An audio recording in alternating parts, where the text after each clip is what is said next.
Assalamualaikum warahmatullahi wabarakatuh. Sahabat Kepoin Islam yang beriman, pada masa Rasulullah terdapat banyak sekali kisah-kisah menarik yang dapat kita jadikan suri tauladan dalam kehidupan kita saat ini. Di antaranya kisah Rasulullah dengan pengemis Yahudi buta. Bagaimanakah kisahnya? Simak kisah selengkapnya hanya di sini. Sebelum lanjut, jangan lupa like, komen, dan subscribe. Dan jangan lupa aktifkan lonceng notifikasinya untuk mendapatkan info dan video terbaru dari channel YouTube Kepoin Islam. Pada masa Rasulullah, terdapat kisah beliau dengan seorang pengemis Yahudi buta. Di sudut pasar Madinah Al-Munawwarah, seorang pengemis Yahudi buta hari demi hari. Apabila ada orang yang mendekatinya, ia selalu berkata, "Wahai saudaraku, jangan dekati Muhammad. Dia itu orang gila. Dia itu pembohong.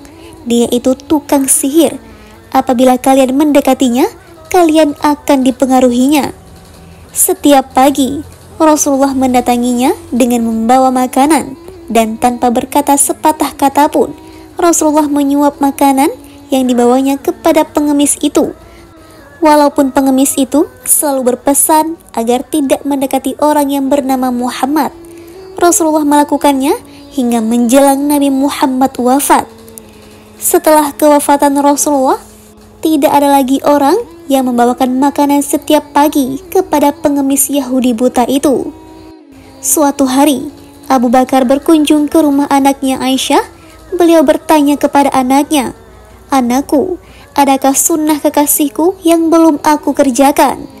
Aisyah menjawab pertanyaan ayahnya, "Wahai ayah, engkau adalah seorang ahli sunnah. Hampir tidak ada satu sunnah pun yang belum ayah lakukan kecuali satu sunnah saja." "Apakah itu?" tanya Abu Bakar. Setiap pagi, Rasulullah selalu pergi ke ujung pasar dengan membawakan makanan untuk seorang pengemis Yahudi buta yang berada di sana, kata Aisyah. Keesokan harinya, Abu Bakar pergi ke pasar dengan membawa makanan untuk diberikannya kepada pengemis itu. Abu Bakar mendatangi pengemis itu dan memberikan makanan itu kepadanya. Ketika Abu Bakar mulai menyuapinya, si pengemis marah sambil berteriak, "Siapakah engkau?" Abu Bakar menjawab, "Aku orang yang biasa."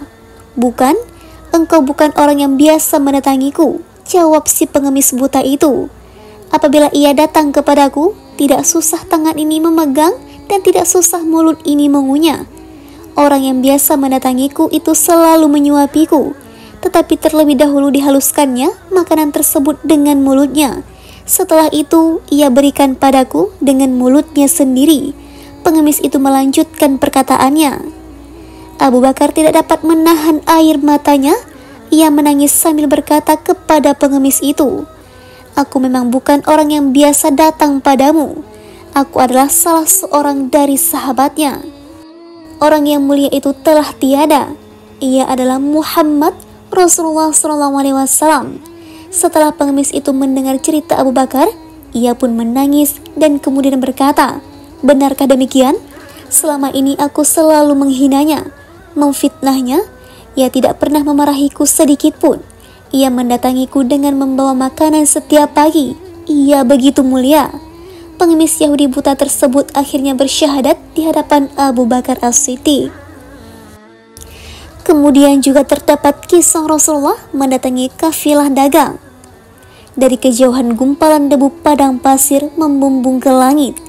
Debu-debu yang berterbangan itu dapat terlihat dari kejauhan, bertanda ada satu rombongan kafilah akan datang mendekati kota Mekah.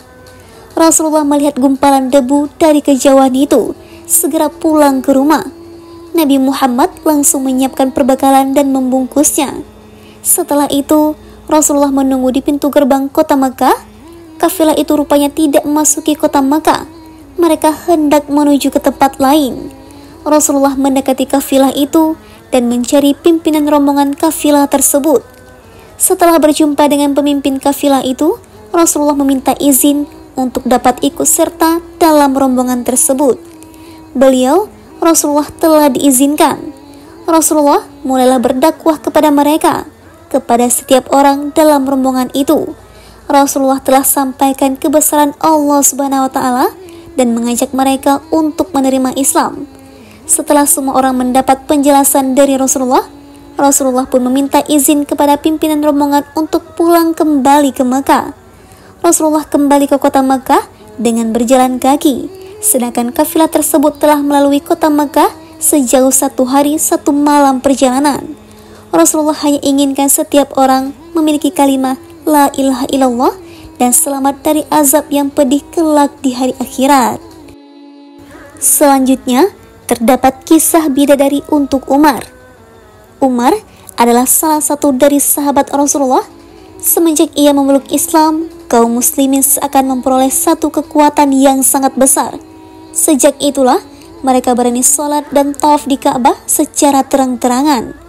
Umar adalah seorang yang wara'. Ia sangat teliti dalam mengamalkan Islam. Umar mempelajari surah Al-Baqarah selama 10 tahun. Ia kemudian melapor kepada Rasulullah, "Wahai Rasulullah, apakah kehidupanku telah mencerminkan surah Al-Baqarah? Apabila belum, maka aku tidak akan melanjutkan ke surah berikutnya." Rasulullah menjawab, "Sudah." Umar mengamalkan agama sesuai dengan kehendak Allah, karena sesungguhnya inilah maka banyak ayat Al-Quran yang diturunkan Allah berdasarkan kehendak yang ada pada hatinya, seperti mengenai pengharaman arak, ayat mengenai hijab, dan beberapa ayat Al-Quran lainnya. Rasulullah seringkali menceritakan kepada para sahabatnya mengenai perjalanan Mi'raj menghadap Allah Subhanahu wa taala. Rasulullah sering pula menceritakan bagaimana keadaan surga yang dijanjikan Allah kepada sahabat-sahabatnya. Suatu hari, ketika Rasulullah dimi'rajkan menghadap Allah, malaikat Jibril memperlihatkan kepada Rasulullah taman-taman surga. Rasulullah melihat ada sekumpulan bidadari yang sedang bercengkrama. Ada seorang bidadari yang begitu berbeda dari yang lainnya. Bidadari itu menyendiri dan tampak sangat pemalu. Rasulullah bertanya kepada Jibril, "Wahai Jibril, bidadari siapakah itu?" Malaikat Jibril menjawab, "Bidadari itu adalah diperuntukkan bagi sahabatmu Umar.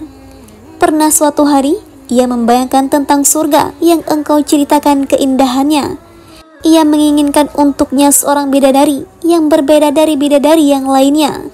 Bidadari yang diinginkannya itu berkulit hitam manis, dahinya tinggi, bagian atas matanya berwarna merah, dan bagian bawah matanya berwarna biru, serta memiliki sifat yang sangat pemalu.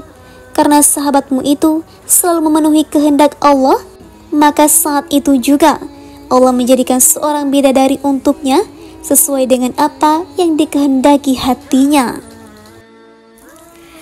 Kemudian terdapat kisah keberanian Sa'ad bin Abu Waqqash. Ibnu Asakir telah mengeluarkan dari Az-Zuhri, dia telah berkata, pada suatu hari Rasulullah telah mengutus Sa'ad bin Abu Waqqash untuk mengetuai suatu pasukan ke suatu tempat di negeri Hijaz yang dikenal dengan nama Rabiq. Mereka telah diserang dari belakang oleh kaum musyrikin. Maka Sa'ad bin Abu Waqqash mengeluarkan panah-panahnya serta memanah mereka dengan panah-panah itu. Dengan itu, maka Sa'ad bin Abu Waqqash menjadi orang pertama yang memanah di dalam Islam.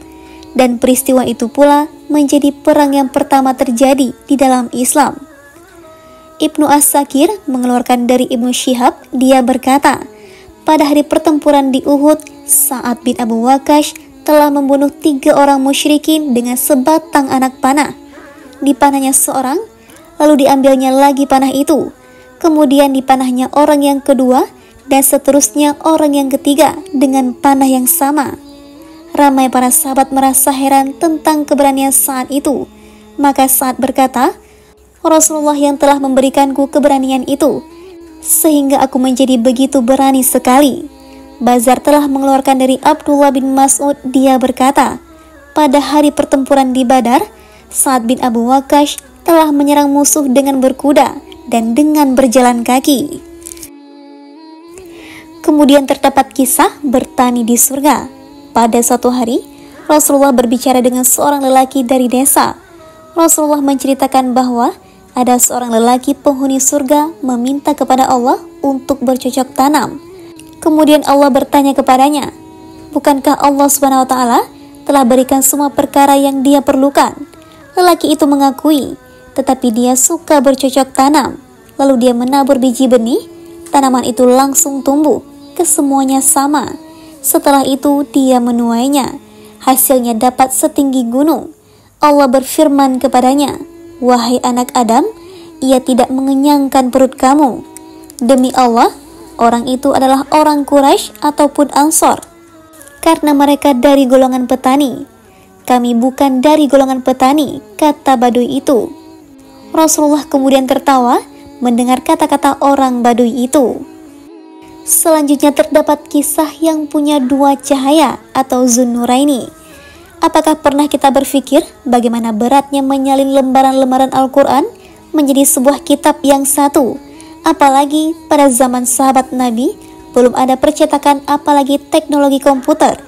Inilah salah satu ijtihad terbesar untuk menyelamatkan Al-Quran demi menjaga kemurniannya. Adalah seorang sahabat Nabi yang juga menjadi menantunya punya pekerjaan besar ini. Beliau mendapat julukan Zunnurain atau yang punya dua cahaya.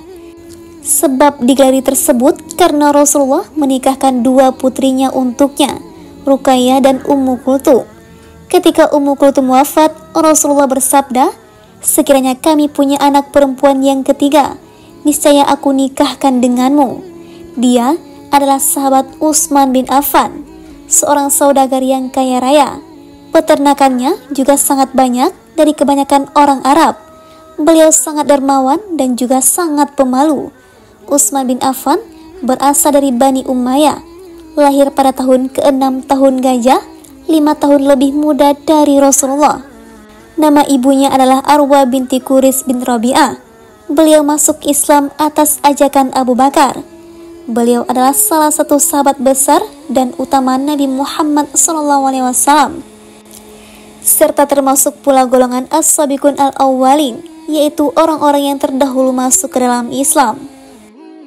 Sewaktu penyiksaan dan intimidasi dari kaum Quraisy terhadap umat Islam di Makkah semakin berat, maka atas perintah Rasulullah, Utsman bin Affan memimpin rombongan hijrah ke Habsyah atau Ethiopia. Sahabat-sahabat lain yang menyertainya antara lain Abu Hudzaifah, Zubair bin Awam, Abdurrahman bin Auf, dan lain-lainnya. Tapi rupanya dakwah di Habsyah tidak berkembang dengan pesat. Kemudian datang perintah Rasulullah untuk hijrah ke Madinah.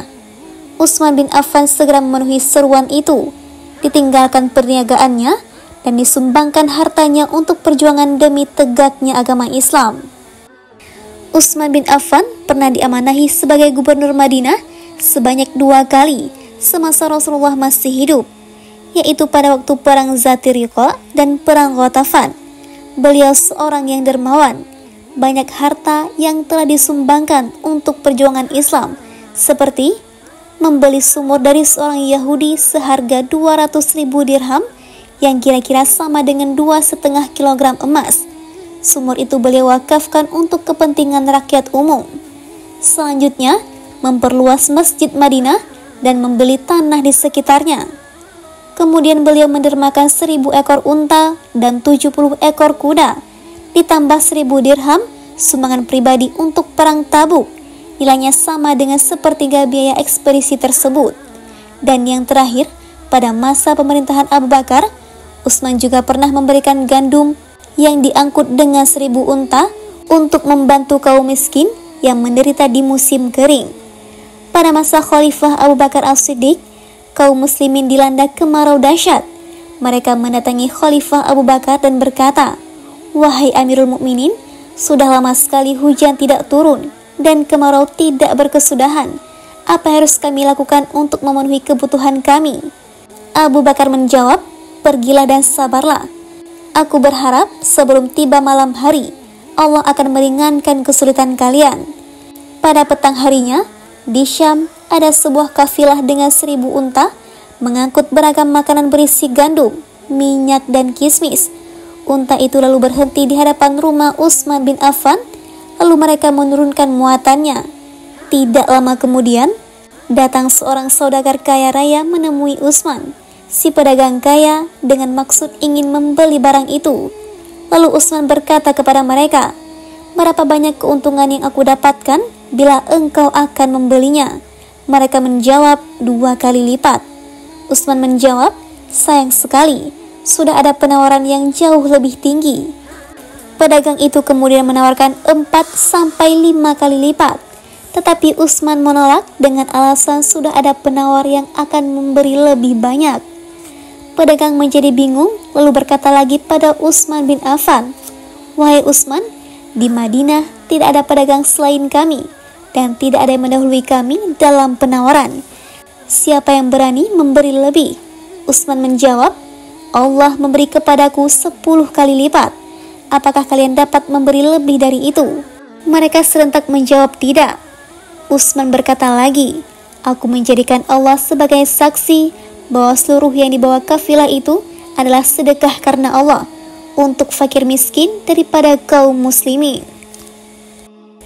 Petang hari itu juga, Utsman membagi-bagikan seluruh makanan yang dibawa unta tadi kepada setiap fakir dan miskin. Mereka semua mendapat bagian yang cukup untuk keperluan keluarganya masing-masing dalam jangka waktu yang lama. Utsman bin Affan adalah khalifah yang ketiga setelah Abu Bakar dan Umar bin Khattab. Masa kekhalifahannya adalah masa paling makmur dan sejahtera. Rakyat hidup dengan berkecukupan, susah menjumpai orang yang kelaparan, daerah kekuasaan Islam pun makin luas. Bahkan, apabila ada budak yang dijual, maka harganya berdasarkan berat timbangannya. Beliau khalifah yang pertama merenovasi Masjid Al-Haram dan Masjid Nabawi. Juga dibangun sebuah gedung untuk mengadili suatu perkara. Di bawah kekhalifahan Utsman bin Affan, pasukan Islam berhasil menaklukkan Syria dan Muawiyah yang menjadi gubernurnya. Sedangkan Afrika Utara ditaklukkan oleh Panglima Amr bin As, selanjutnya daerah Arjan, Persia, Khurasan, dan wilayah Iran. Prestasi gemilang lainnya adalah meresmikan mushaf yang disebut Mushaf Utsmani, yaitu kitab suci Al-Quran yang dipakai oleh seluruh umat Islam di seluruh dunia sekarang ini. Mushaf ini dibuat sebanyak 5 buah. 1 buah dipegang oleh Khalifah Utsman, yang keempat disebar ke beberapa daerah seperti Mekah, Syria, Basrah, dan Kufah. Dari mushaf yang ditulis di zaman Utsman itulah kaum muslimin di seluruh pelosok menyalin dan memperbanyak Al-Quran. Allah hendak menyelamatkan Al-Quran dari segala upaya perubahan. Dia memelihara kemurnian dan kelangsungannya sampai hari kiamat. Allah berfirman, sesungguhnya kamilah yang menurunkan Al-Quran, dan sesungguhnya kami pula lah yang memeliharanya. Quran Surah Al-Hijr. Utsman bin Affan akan tetap selalu dikenang sebagai orang yang paling berjasa dalam bidang ini. Demikianlah beberapa kisah yang terdapat pada masa Rasulullah dan para sahabat. Nantikan kisah selanjutnya hanya di channel YouTube Kepoin Islam. Wassalamualaikum warahmatullahi wabarakatuh.